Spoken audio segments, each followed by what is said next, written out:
So I must admit here right now that I've been sleeping on the Pelicans this whole season. I did not realize they're as good as they are. In this video, I'm going to have to put some respect on their names. So before I get into it, please like, comment, subscribe. It's very much appreciated. Now, the Pelicans beat the Nuggets 107-88. Pretty convincing win. But the Nuggets were out Jokic.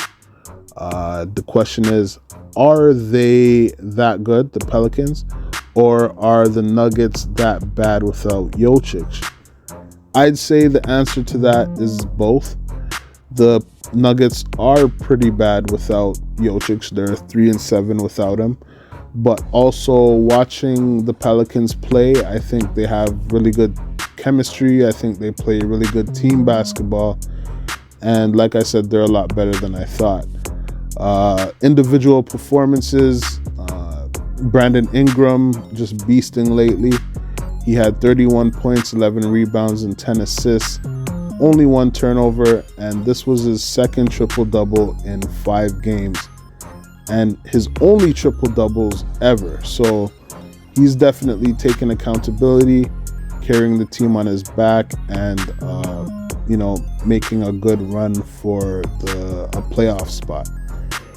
Other performances, CJ McCollum, 23 points, 6 for 8 from the 3-point, and pretty good.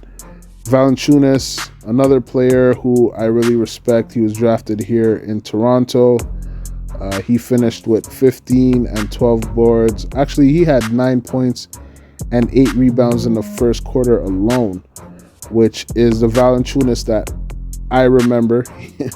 He'll start off a game. You think he's going to end the game with like 30 points and 20 rebounds, but it's not close to that. But still a pretty good performance. Also, Trey Murphy, 15 points. Trey Murphy also has been playing pretty good. So honestly, I haven't got to see a lot of games from the Pelicans this year, which is why I don't have a lot of intel when it comes to their chemistry and team basketball.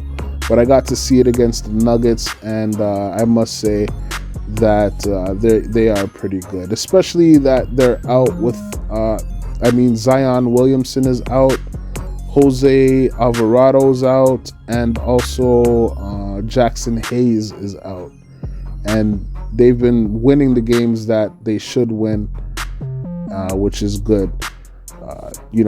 Also they are playing, they got lucky because their schedule was the worst schedule when you compare them to the other teams. They're in the race for a playoff spot.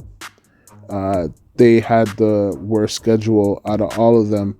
But now looking at it, the Clippers are a part of that schedule, and the Knicks are a part of that schedule.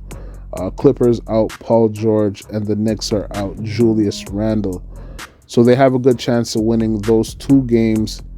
And also they play the Kings and the Grizzlies. Who knows? One of those teams may rest their guys, and they could get a win out of one of those 2 games. So things are looking actually pretty good for them in terms of being able to keep a playoff spot, or at least make the play-in. I felt like they'd slide out. I actually thought that Dallas would find a way to gel and win some games and get into a play-in spot. But it's looking like that may not happen, and the Pelicans may just be able to stay in there. Also, Zion Williamson is due to return, I think, next week. The question is that going to be good for them, or is that going to hinder their success playing team basketball? That's going to be up to the coach, how he introduces Zion back into the lineup. Whether he gives him restricted minutes or lets him come off the bench. Yeah, that's going to be on their coach. So it's interesting, though. We'll see what happens. But like I said, I just had to put some respect on their name. They are actually playing pretty good, and they have a good chance of making the playoffs. what they can do in the playoffs, I don't see them doing much more than maybe giving a team a tough series in the first round. But passing the first round, I don't think they'll be doing that.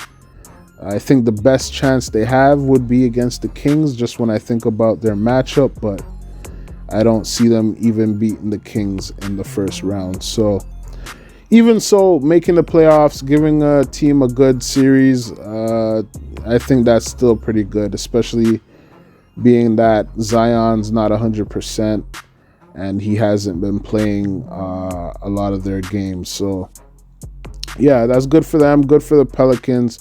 We'll see how they do moving forward. But I'll leave it at that for now. Please like, comment, subscribe, and I'll catch you on the next one.